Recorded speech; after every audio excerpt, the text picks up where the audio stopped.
Welcome to the Greg Bennett Show. And yes, it is Greg Bennett, but I am on my own today. No guests, just me and you. Whether you're driving or going for a run or on your bike, it's just the two of us. This is a special Christmas edition. I'm trying something new where I will just be chatting with you. And I'd love your feedback and advice, to be honest. If this is not something that you prefer, I won't ever do it again. But after 207 episodes, I thought I'd give this a try and send out a bit of a Christmas message, a little bit of an end of year kind of celebration. I thought I'd share with you some of the things that have worked for me this past year or past couple of years, to be honest. Things, tools, tactics that you might be able to sort of bring into your own life that I felt have really empowered my own life, to be honest, and given me a tremendous amount of perspective. But before we do, Merry Christmas. This time of year is always very special. I feel like it's after a big year of pushing, we can all finally take a bit of a deep breath, spend some time with family and enjoy some good meals and give each other some gifts and receive some gifts, obviously. Actually, I've done a pretty piss poor job, if you're going to be honest, of gift giving this year. Laura's done it all. She's done all the shopping for all the kids and for me and for herself, by the way. Even the Santa stocking, she said, don't bother. I don't want all the stuff that you get me. Normally, I'm going to buy myself everything and you can put it in the stocking for me. So it's feeling I'm a bit empty in terms of giving. But I am flying my mum over from Australia, which I'm looking forward to seeing her over Christmas, and she'll be here for about 5 weeks in South Florida. So that's all really exciting. I hope you're having a wonderful Christmas week. If you're listening to this way beyond Christmas, I hope you're having a wonderful week as well. But this year, it's been a busy year for all of us. I feel like the world has started to really move again in 2023. I feel like we had sort of a couple of years there with COVID. 2022, we kind of got rocking again, although we got a bit nervous with everything in terms of business. But I felt like 2023, we were back in full swing. And I want to just recap the year of the podcast and some of the memorable moments of the podcast this year. 51 guests, all of them just remarkable human beings. I can't tell you how much I appreciate each and every one of them coming on the show and just being able to sit and chat. I know you've heard me say in various episodes in the past that I feel like it's catching up with a mate. Every week I get to catch up with an adult and have an adult conversation. But it's a lot of time that they put together to come and sit with me and chat. We often sit and chat for 10 to 15 minutes before I hit the record button, and then we often chat for another 10 to 15 minutes after I hit record.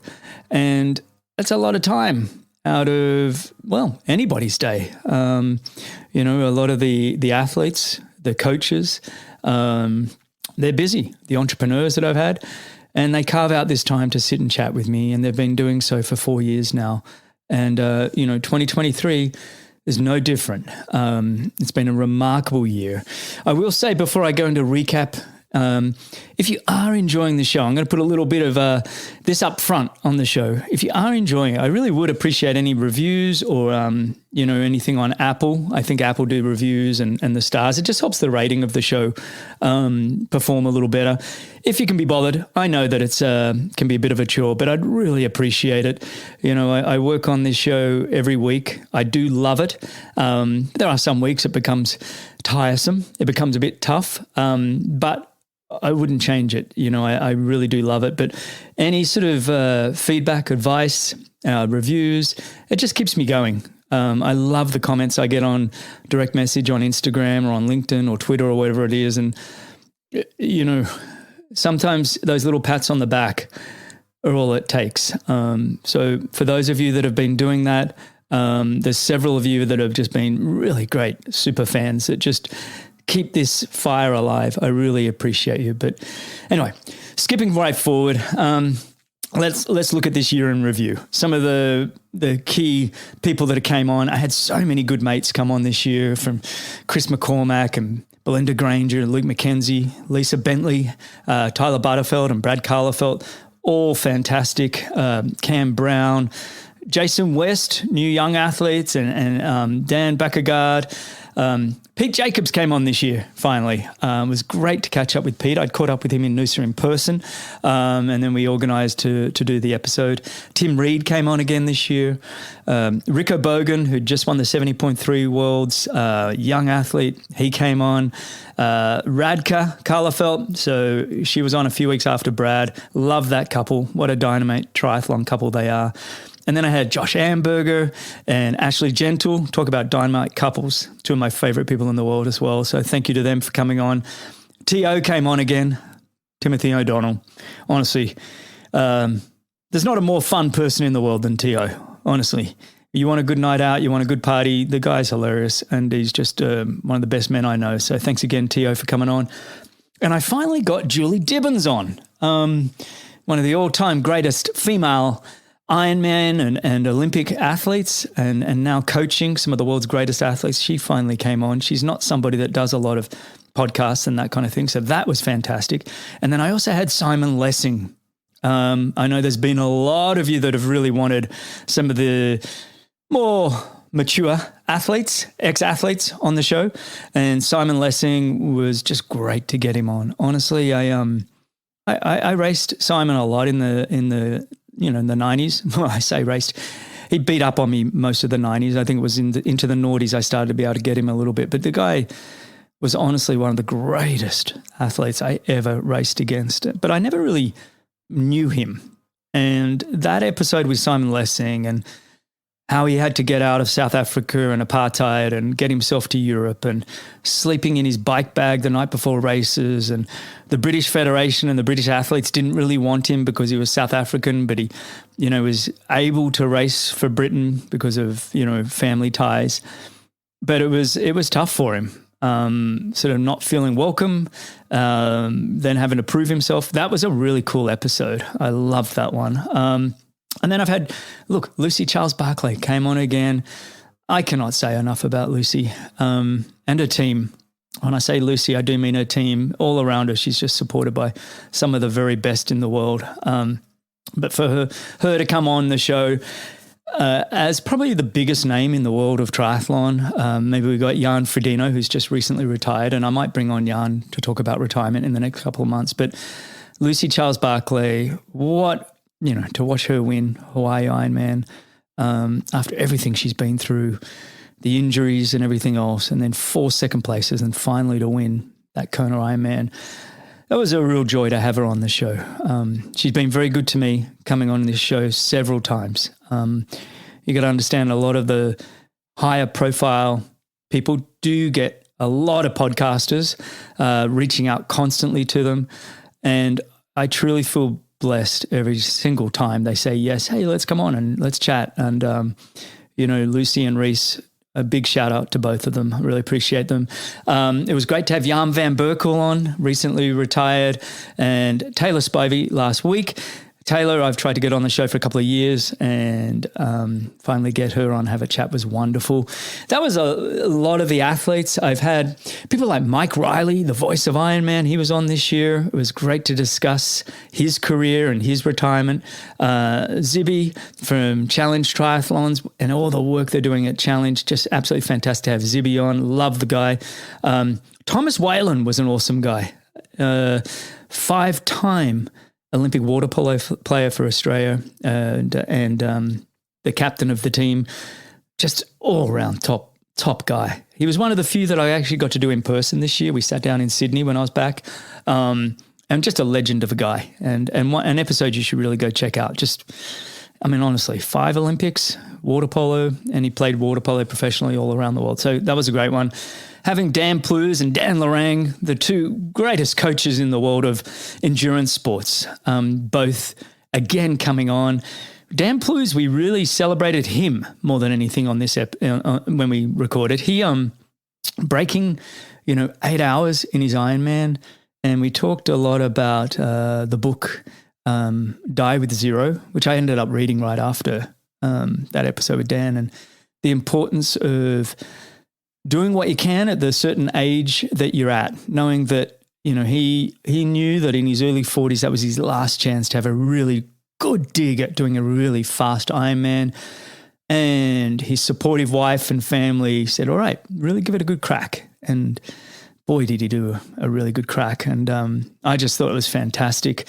And, Dan Plews has become a good mate of mine over this course of this show, really, over this past 4 years. And Dan Lorang the same. He's just become a good mate. Dan Lorang's career of coaching Jan Frodeno, Lucy Charles Barclay, Annie Hug, truly amazing what he's been able to achieve with those athletes. And I'm really looking forward to the future for Dan Lorang and what he's planning. Big shout out also to Michael Johnson. Now, some of you might be too young, but MJ, when he won 96 Atlanta Olympics, the 200, 400 double, it's unbelievable in his golden spikes. And here he is coming on my show. I tell you what, it made me feel like anything's possible. It was one of those episodes where I'm sitting there going, hang on, I got MJ on my show. Who else do we want to chat with? I feel like anything's possible if I can have MJ on the show. So big shout out, Michael Johnson coming on the Greg Bennett Show. What a thrill that was. And then we move over into film and entertainment. Bill Gerber, good mate of mine, Bill Gerber, Hollywood movie producer, one of the most well-connected men in Hollywood. He came and sat with me. I love Billy and some of the movies he's produced, from Gran Torino and millions of others. I'm going to sell them short. But to have Billy on and discuss his life, his career in both music and film, extraordinary episode. And then having Leslie Patterson on, who won the BAFTAs with her movie, All Quiet on the Western Front. Now, remember, Leslie is a 5-time Xterra world champion triathlete and is now gone into screenwriting. And along with her husband, Simon Marshall, they won the BAFTAs for their film, All Quiet on the Western Front. Go watch it. Don't watch it with your kids. It's brutal. I mean, it really is like the misery of war. But I tell you what, go to Netflix, All Quiet on the Western Front. Those two have put together an all-time movie. They should have won the Academy Awards. I actually talked to Bill Gerber about that. They basically were screwed because they were so new to Hollywood that there was no way they were going to give them the Academy Award. And so they got a little bit screwed for Best Movie. They did win some awards, but they didn't get Best Movie there. I then did have Simon Marshall on the show. Oh, my goodness. Simon, that was an episode. Go check that one out. If you haven't listened to Simon Marshall, it's a lot about, he comes from the sporting psychology side of things before sort of going into screenwriting, but a lot about how to build confidence, even if you're not a confident person, which, I don't know, that was me. That is still me to some degree. It's something I still work on. But I know you, as you're driving or running or biking right now, might be nodding your head going, I'm not the most confident person. But that was a good episode to just sort of embracing the suck, being comfortable with being uncomfortable. Really cool episode with Simon Marshall. People like Jesse Diggins. My goodness. I don't know a lot about winter sports, to be honest. That's just my Australian culture coming out. But Jessie, winning everything she's done in Nordic skiing, but just a really phenomenal human being. John McClane, Troy Sachs, phenomenally inspirational stories. Devan Kline, more recently, who started Burn Boot Camp. What a story his is. And then also along the entrepreneurial space, when I had, Yuri from Grammarly, my business partner, Ed Baker, Adam Alonis, who's now a business partner with fast food, world-renowned chef. He was fantastic. Andrew Herr, James Hewitt, Eric Abacasis. Man, the entrepreneurs, I love those conversations. I know some of you always want the athletes and the coaches. That's fine. I get it. And look, I love that. But there's so many similarities between an entrepreneur and an athlete. It's one of those where it's scary. It's unknown. You try. You never know what's going to happen. And then finally you might have a win and everyone's like, oh, wow, look at you. Aren't you lucky? You got to win this much money for this much effort. And everyone doesn't see the 10, 15 years of quiet dedication in the background. So the entrepreneurs love that space. Would love your feedback though. If you really are listening to the show and you're like, oh, Greg, I always skip those. Love your feedback. I will listen. I may not take it all on board because I truly enjoy them, and I feel like I get to learn and grow as a person. And with the show, honestly, I'm somebody that, yes, I do it for you. I really do. I want your feedback and advice, but I also believe that I have to keep my passion alive to keep this going. And so I'll always sort of prioritize who I want to speak with. But please that doesn't mean I'm not going to listen to you as well. And I've had a lot of people reaching out recently with a lot of great suggestions. Some of them are not only suggesting, they're actually introducing me, which also is nice when you can just do that. If you know somebody that's an entrepreneur, entertainer, athlete, sports physiologist, somebody that you really would love to have on the show, introduce us. I'd love to have I'm always enjoying sort of filling up the calendar. I like to mix it up a bit. So feel free to introduce us. I'd really appreciate that. But anyway, I want to shift gear. That was the year. That was an amazing year. I can't believe it when I read out all those names, to be honest. It really is amazing. I hit the 200th episode. I always said to Laura, I'm going to start this podcast and my goal is I'll hit 100 minimum. I'm doing 100. And I said, that's 2 years. Otherwise, I'm not starting. It's a typical athlete mentality. I think I need a goal and I need to stay disciplined and focused and dedicated. And I hit the 100 and we kind of blew right through that. And I've just met so many wonderful people, not just the guests, but you, my audience, the listeners. Some of you have become good mates. I've got mates in Brazil now and all around the world, in Switzerland and Australia. And, I'll respond to you. And if I don't, you can abuse me a little bit because I'm trying to be dedicated about replying to you on Instagram DMs or LinkedIn's or whatever it is, because I enjoy the conversations with you as much as I do the guests. So please keep that coming up. I'm also trying to pencil in, and I can't promise everybody this, but Friday mornings, I'm going to try and open that up for any mentorships. I've been doing that a little bit, especially young athletes. It's free. I just carve out a half-hour time and we chat, and maybe multiple times. But I'm trying to see if that is something that I can do in terms of giving back a little bit. I know I couldn't have achieved or be doing what I'm doing without great mentors in my corner. And if I can help you in any way, reach out. And, we'll put you in the calendar for Fridays. I figure going forward 2024, I kind of want to open up Fridays for those kind of conversations. And look, it might take a bit of coordinating if I get a lot of requests, but I'm really hoping I can have a lot of conversations with you, my listener. So feel free to reach out however you want to do it. I think probably direct messages on Instagram is often the best. But anyway, I want to shift gear. This year, you've probably heard me on the show talk about my morning rituals a little bit. And I'm not here to lecture you. I'm just here to share what's worked for me. And you may want to incorporate it into your life. And I highly recommend you do if you can. And the biggest thing for me is getting up early. There's something about getting up really early. It's quiet. The kids are asleep. Sometimes Laura gets up too. But I find I can have a coffee or just a glass of water. I can go outside, no phone, no nothing. And it's just really quiet and it's peaceful. My mind is engaged. And I got into the habit this year for sure of just putting the kids to bed. They're asleep by 7:15, and then I go straight to sleep and straight to my bed. And usually I'm asleep by 7:30, 8 o'clock at the latest. And I know that sounds ridiculously early, but basically all I did was swap out sort of watching a Netflix show for 45 minutes or an hour or whatever, and replace that with going to bed earlier and using that time that I was, what I like to say, dumbing myself down at night, and use that for the morning time. So, I'm usually up around that, in the threes, in the fours at the latest, but I try and get up in the threes.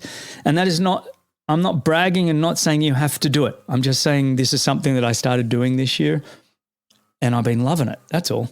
And then the other thing I stopped doing this year, I was always heading straight for the gym and getting up early, and getting to the gym at 5:30, and trying to get a workout in, get a sauna, ice bath, and get home by 7 to have breakfast with the kids and get them ready for school and drop them off at school at 7:45, 8 o'clock. And I'd always felt rushed. And I also felt like I was using up my best time of day in terms of my brain being on to go work out. And I didn't feel like I needed to have that workout time being the best time for my brain. So I've been getting up early. First thing, I'm going outside, practicing some gratitude. And again, that takes a minute. It doesn't take, this is not like some grand thing. It's basically stepping outside barefoot, standing on the dirt or the grass, and just running through some things I'm grateful for. And honestly, it's just, I'm grateful for the cool breeze. I'm grateful for, this beautiful weather, or this, it's starting fairly big. Then I move down to, I'm grateful for my health. I'm grateful for my brain and my ability to think and carry a conversation. I'm grateful for, my house and my home and who's in that home. I'm grateful for running water. So I'm grateful for the kids and Laura, and I step through all those, and then extended family. And then I sort of move through, and then my podcast and my guests on my podcast. And then I'm grateful for my mentors, and I'm grateful for different businesses, and I'm grateful for any money I have in the bank and some things that allow me some freedom to try things. And so all of those things, I don't just say them, I feel them. And there's a very big difference to that. I'm not just saying those things. I try to connect it's almost like the brain and the gut. I can kind of feel it deep in my gut when I truly say, wow, how grateful am I to have fresh air and running water and a roof over my head and food in the fridge. There's something really special about that, because this is not a given around the world. When you think about where we live and people listen, you're listening to this, when you start to think everything that you have compared to 99% of the world, most likely, we're very, very fortunate. And sometimes it's just a really nice slap of perspective. For me anyway, I kind of, we have this, I don't know if it's an athlete mentality, but it's always wanting for more, pushing for more.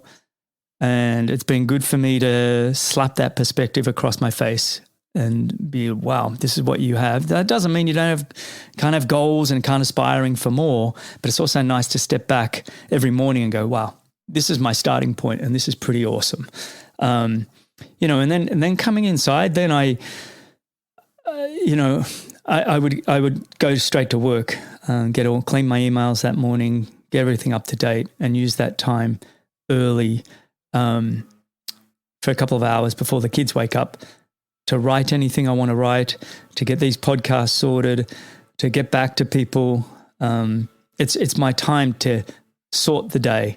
And it's a very special time. And then the kids are usually wandering in at around 6:30, and I can spend some time with them and have breakfast with them, get them to school. And then I go to the gym after that. And so I block out my calendar between 8 and 10 each day.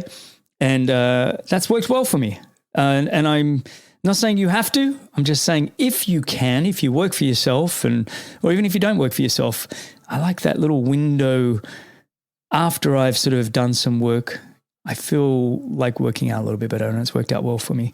I will say also I skipped over one bit there in terms of when I'm practicing gratitude in the morning, I also really work on going through what my goals are.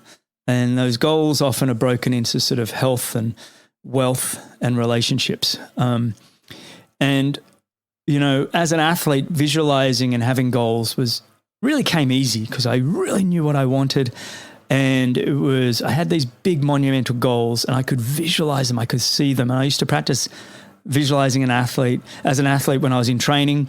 I'd often have a commentator in my head and, that commentator would be sort of, and Greg Bennett is now in fourth and he's running, blah, blah, blah. And then I'd do another interval and I keep moving through and commentating in my head. I was always playing games with the visualizing.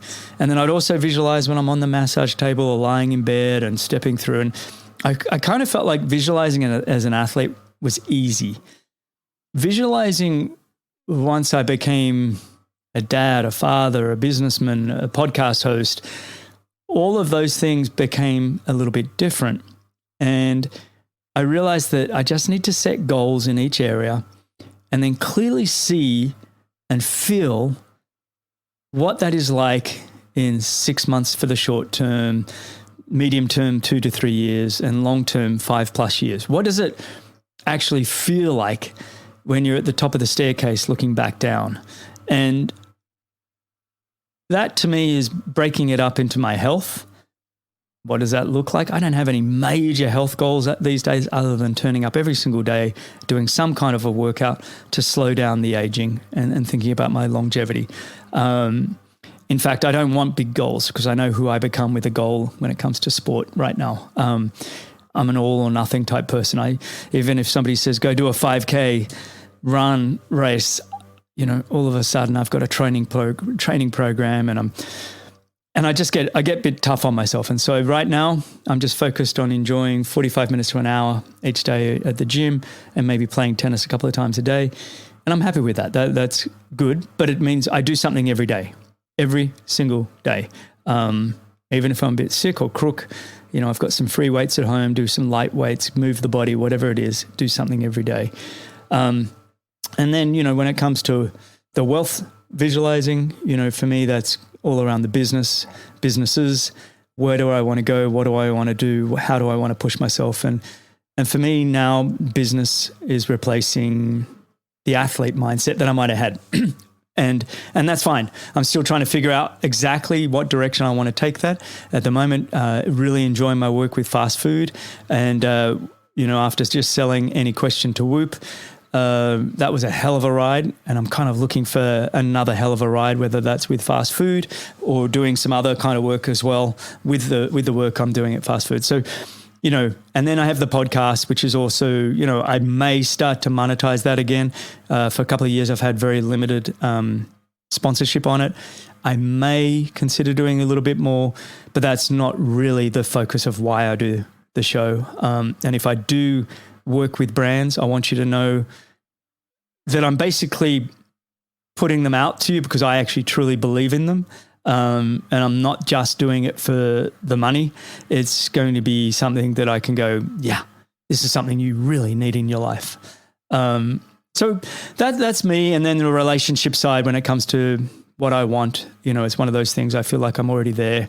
I've got Laura, who still blows me away that, I get to have her as my wife, and she's the most extraordinary woman. She empowers me to be a better man, which is amazing. She's created the most amazing home for me and the kids, and she's an incredible mother. Look, she was a great athlete. She got hit number 1 in the world for a while. She went to multiple Olympics, 4-time national champion, incredible athlete. But Laura as a mother makes that look absolutely insignificant. She's an incredible mother, and I'm truly fortunate for her. And plus, she's absolutely beautiful.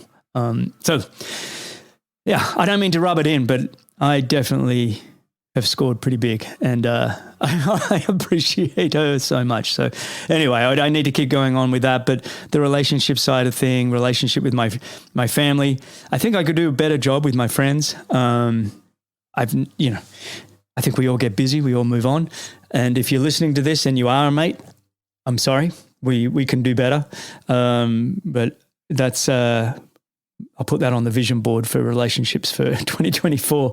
Oh, by the way, talking about vision boards, I don't know if you do vision boards. I know that kind of sounds a bit strange, but I do believe in creating and trying to manifest visions as much as you can. What I've been doing lately is actually I write a newspaper article using ChatGPT. I'll go to it and say, look, and I've done it for other friends' businesses. So I say, look, they've got this business, write a newspaper article in 5 years' time, showing the success of the business and the people in it, and describe some of the setbacks and challenges they had, but how they've come out and now they have 10,000 subscribers that are all paying, $100 a month and blah, blah, blah, blah, blah. And here's the success of the business. And can you write it as though it's coming from Forbes business?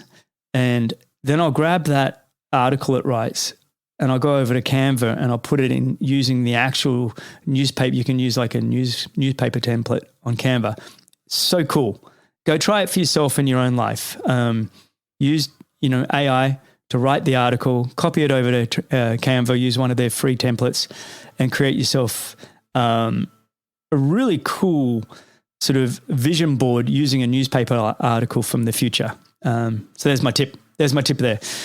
Finally, I know this is a lot of talking for me. You're probably tired of listening to me, but I always finish the morning, the gratitude, the visualizing, and as I walk in, I say, hey, Greg, this could be your last day.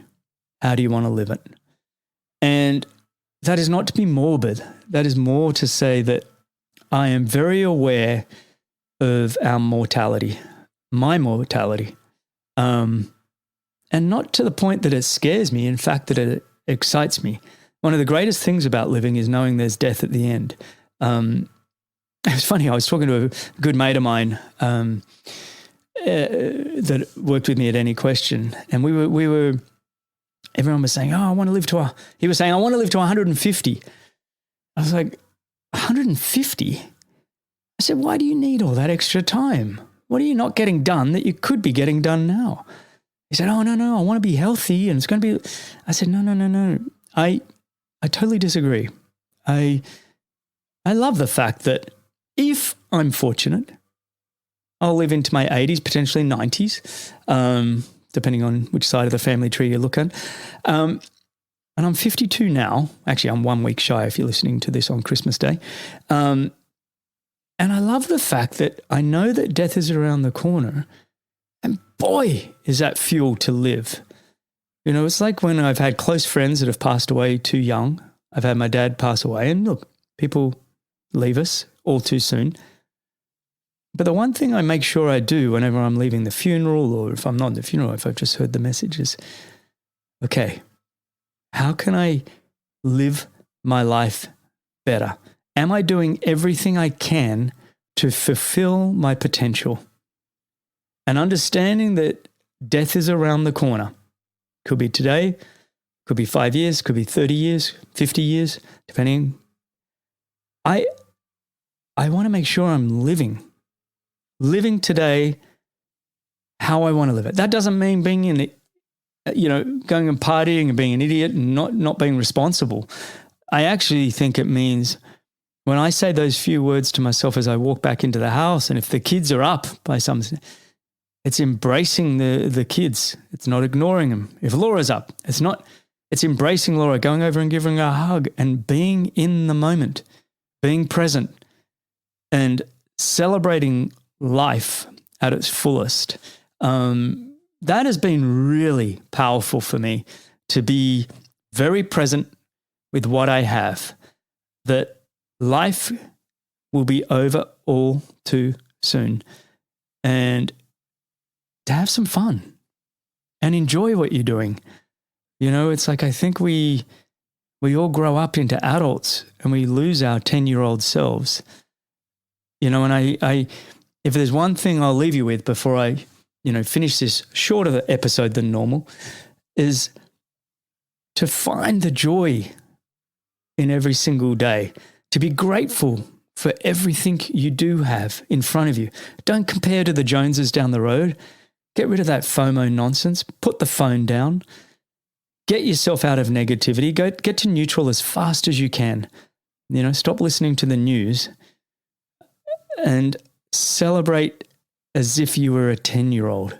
I think I was talking to Laura actually yesterday about this, about how we quite often take life a little bit too seriously. We take our careers so seriously. It's one thing I've noticed in business. Everybody jumps on a Zoom call and it's like, where's the fun? We can still have a laugh on a Zoom call. Why do we all have to be so deadly serious and be talking analytics and not having a bit of a laugh? And that was the one thing I noticed as I transitioned from being an athlete into business is, yes, some of these things are important. Yes, we got to make decisions. But honestly, let's have some fun and enjoy life a little bit. Anyway, that's where I want to finish. I'm not here to preach. You've got your workout you're doing. You've either had a great Christmas feast already. I hope you've had a wonderful Christmas. I really do. I hope you've had a wonderful 2023. I'm really excited about 2024 for you. Set those goals, visualize them, have some fun along the way. Don't forget to laugh. Stay disciplined. Turn up every single day. Like I said, something's better than nothing. And practice gratitude. You don't have to do what I do and get up in those crazy hours and stuff. It's just when I actually like it.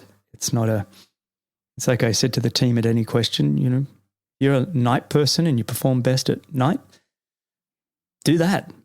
I'm just somebody that performs best really early in the morning, and I love the silence. I love my kids, don't get me wrong, but boy, I love that silence when everybody's asleep. So anyway, that's it. I just wanted this to be a bit of a Christmas message, a bit like the Queen does. Oh, King, I should say now. King Charles III. Anyway, Christmas message. Merry Christmas to you. And here's just to a new year filled with health, happiness, and continued growth. And really looking forward to getting your feedback, advice, and potentially even, meeting on one of my Friday mentor sessions. All right. All the very best to you and your family. I'm out.